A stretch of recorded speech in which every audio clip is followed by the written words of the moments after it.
Donc là, on est dans les vitrines des lémuriens de Madagascar. C'est des espèces endémiques à cette île, avec le bel Indri, qui est considéré un peu comme Dieu, en fait, par rapport à la Laïaï, qui est lui considéré comme un être maléfique.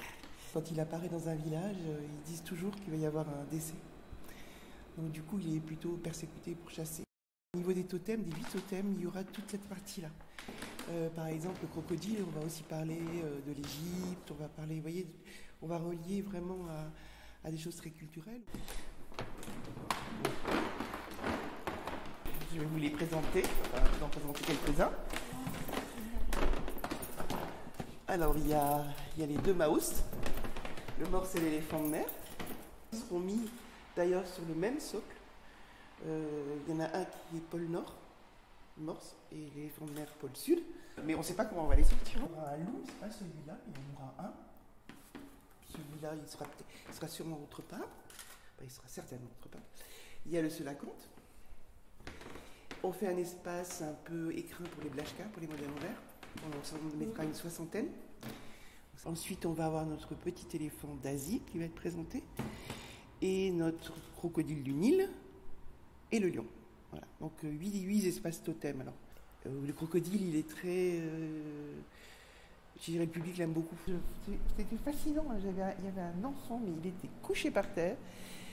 Il avait son menton sur ses 2 mains et il regardait. Et je suis repassée 20 minutes après, il était toujours au même endroit.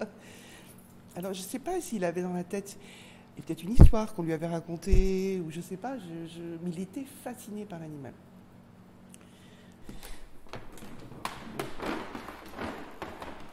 Ça a été fait par notre peintre décorateur de l'époque, Gaston Gorcy.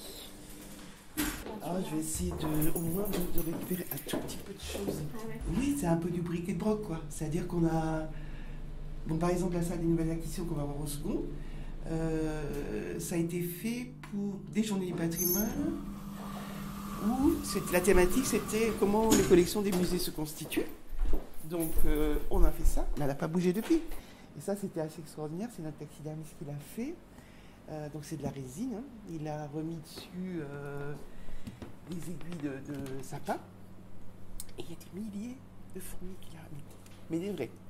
Avec une pince à effiler. Avec une pince à effiler, oui. C'est un boulot de titan, ça. Voilà.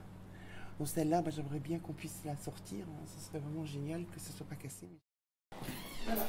Donc là, on est dans le monde des réserves.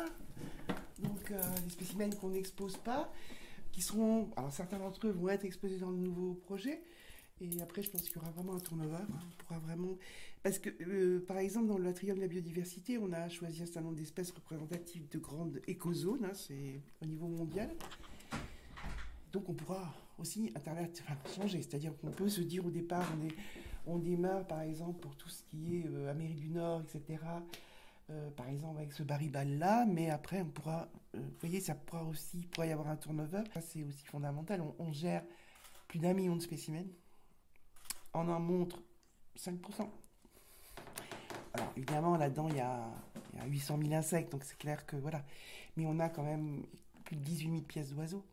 Donc il y a le choix, il y a vraiment très représentatif de la faune mondiale et à la fois de toutes les familles. Franchement, c'est quelque chose, la collection est très très riche.